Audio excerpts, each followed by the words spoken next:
Assalamualaikum warahmatullahi wabarakatuh.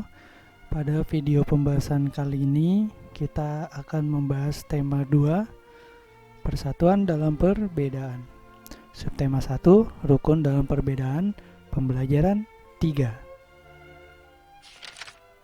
Sebelum memulai video ini, saya ingin anak-anak mengetahui dulu tujuan pembelajaran kali ini.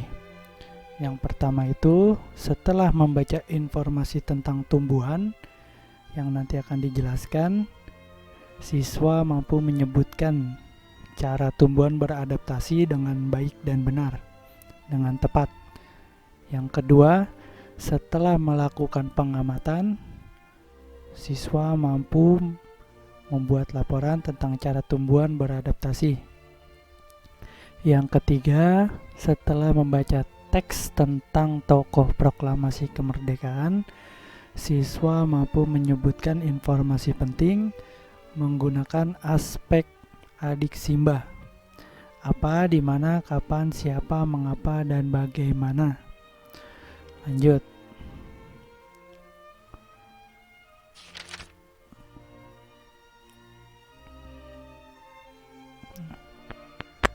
Sebelum kita memulai pelajaran, mari kita awali dengan berdoa menurut agama dan keyakinannya masing-masing agar mempermudah kita dalam menyerap video pembelajaran ini, menyerap ilmu. Dan jangan lupa hindari keramaian dan jangan lupa cuci tangan, dan juga jangan lupa sarapan terlebih dahulu. Mari kita mulai video pembahasannya. Yang pertama itu pembahasannya tentang IPA, penyesuaian diri tumbuhan terhadap lingkungan. Tumbuhan ini memiliki ciri khusus yang membedakannya dengan tumbuhan lain.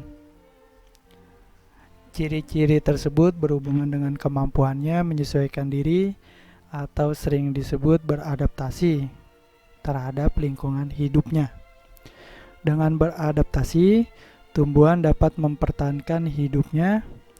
Tumbuhan melakukan adaptasi diri sesuai habitat dan lingkungan hidupnya. Selain itu, tumbuhan memiliki cara-cara tertentu untuk melindungi diri dari musuhnya sehingga tumbuhan dapat bertahan hidup di lingkungannya. Di sini coba kalian perhatikan dengan seksama, tumbuhan yang sangat familiar ini adalah pohon bambu. Pohon bambu ini mempunyai ciri khusus, yaitu jika kita perhatikan di batang pohonnya ada bulu halus yang tajam, yang warnanya hitam. Jika disentuh, itu akan membuat kulit kita gatal. Dan masih banyak lagi contoh-contoh tumbuhan yang memiliki pertahanan diri yang sangat beragam. Langsung dan berdasarkan habitatnya, tumbuhan dibagi menjadi 3 jenis. Yang pertama itu hidrofit, tumbuhan yang sebagian tubuhnya ada di permukaan air, akarnya berada di dalam air. Sering kita lihat memiliki rongga udara dalam batang atau tangkai daun. Daunnya muncul ke permukaan air. Contohnya kayak seperti tanaman kangkung. Langsung, contoh selanjutnya ada higrofit. Ini berdasarkan habitat hidupnya. Tumbuhan yang hidup di daerah lembab. Tubuhnya terdiri atas bagian-bagian akar, batang, dan daun. Batangnya pada umumnya tidak tampak karena terdapat di dalam tanah. Daunnya muda, umumnya melingkar atau menggulung. Ini contohnya seperti tanaman pakis. Nanti untuk lebih banyak lagi kalian bisa cari di internet apa saja contoh-contoh tanaman higrofit. Nah, selanjutnya yang terakhir ada herofit. Ini contohnya lidah buaya, sering kita jumpai. Tanaman ini tidak seperti tanaman pada umumnya. Tumbuhan ini hidup di daerah yang kering. Tumbuhan ini memiliki daun yang tebal, sempit, kadang-kadang berubah bentuk menjadi bentuk duri, sisik, atau bahkan tidak mempunyai daun sama sekali. Batangnya tebal dan mempunyai jaringan untuk menyimpan air. Akarnya juga panjang. Langsung kerjakan soal berikut dengan mencari informasi, bisa dari sumber buku atau sumber internet. Nah, pertama itu kemampuan makhluk hidup untuk menyesuaikan diri terhadap kondisi lingkungan hidup itu disebut apa? Tadi sudah dijelaskan. Yang kedua, jelaskan perbedaan daun pada tanaman xerofit dan hidrofit. Ini salah penulisan ya, mohon maaf. Harusnya hidrofit secara singkat. Yang ketiga, bagaimana cara pohon bambu mempertahankan dirinya. Nah, tadi sudah dijelaskan. Nah, sekarang kalian tulis di buku tulis kalian soal dan jawabannya. Nanti kalian kirim fotonya, dijadikan satu, nanti sama soal selanjutnya kamu kirim ke WhatsApp ya, WhatsApp wali kelas kalian.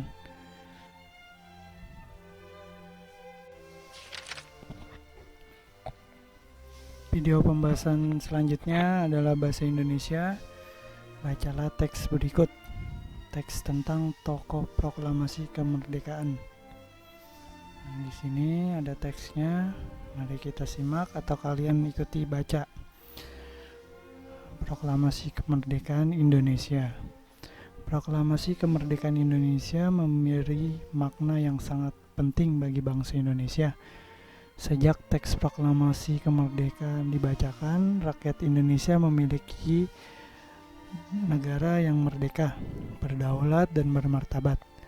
Tonggak sejarah tersebut tidak akan terjadi apabila tidak ada anak bangsa yang berani memproklamirkan kemerdekaan. Mereka adalah pejuang bangsa yang tidak boleh dilupakan. Lanjut. Berikut adalah para pejuang bangsa yang telah berjasa terhadap kemerdekaan negara Indonesia.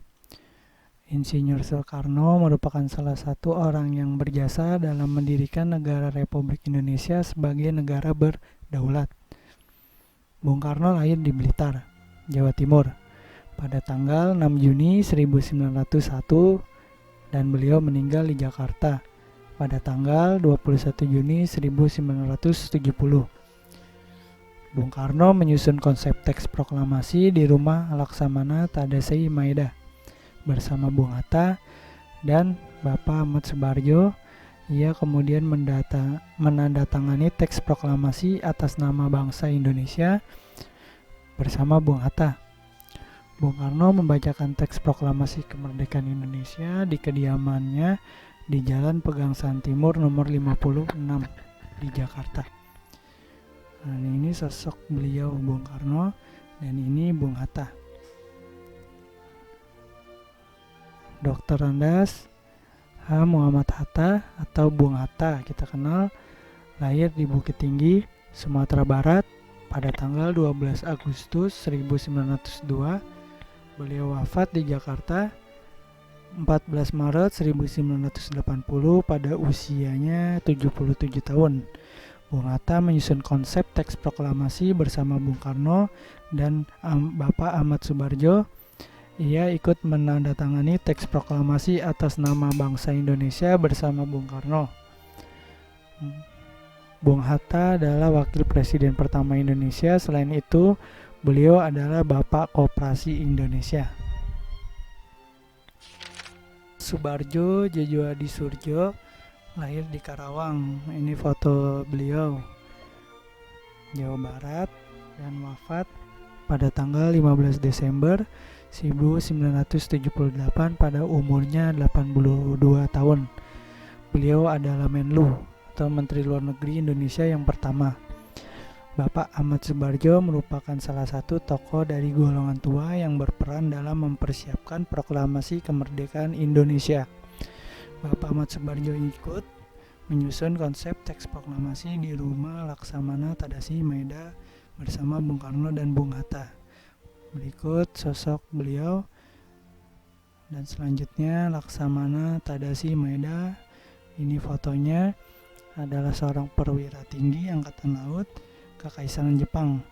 Beliau membantu persiapan konsep teks proklamasi kemerdekaan dengan mempersilakan rumahnya digunakan untuk kegiatan yang sangat penting ini. Di rumahnya berkumpul para tokoh bangsa yang berjasa besar. Walaupun beliau orang Jepang, beliau rela membantu Indonesia karena simpati terhadap rakyat Indonesia. Selanjutnya ada Bapak Sukarni, lahir di Blitar, Jawa Timur pada tanggal 14 Juli 1916. Beliau wafat di Jakarta 7 Mei 1971 pada usianya 54 tahun. Nama lengkapnya adalah Sukarni Kartodiwirjo. Sukarni adalah seorang tokoh pemuda perjuangan yang gigih melawan penjajah. Sukarni mengusulkan agar yang menandatangani teks proklamasi adalah Bung Karno dan Bung Hatta atas nama bangsa Indonesia.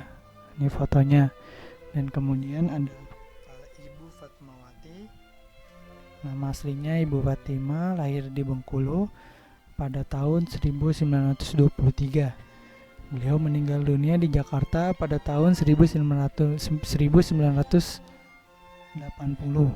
Beliau dimakamkan di Taman Makam Pahlawan di Kalibata, Jakarta. Fatmawati menjahit bendera pusaka Sangsaka Merah Putih yang dikibarkan pada upacara proklamasi kemerdekaan Indonesia di Jalan Pegangsaan Timur nomor 56 Jakarta. Selanjutnya ada Bapak Sayuti Melik. Ini beliau yang mengetik teks proklamasi.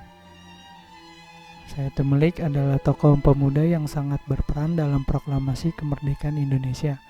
Sayuti Melik mengetik naskah proklamasi setelah ia sempurnakan dari tulisan tangan Bung Karno. Setelah kalian menyimak teks tentang tokoh proklamasi kemerdekaan, buatlah kalimat tanya sesuai isi teks tersebut beserta jawabannya. Kata tanyanya adalah adik Simba. Apa, di mana, kapan, siapa, mengapa, dan bagaimana. Ini kata tanyanya ada 6. Nanti kalian buat kalimat tanya, kemudian kamu jawab, difoto, dijadikan satu dengan tugas yang tadi, yang sebelumnya.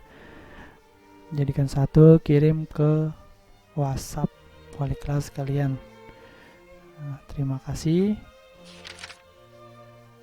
Semoga senantiasa dalam keadaan sehat.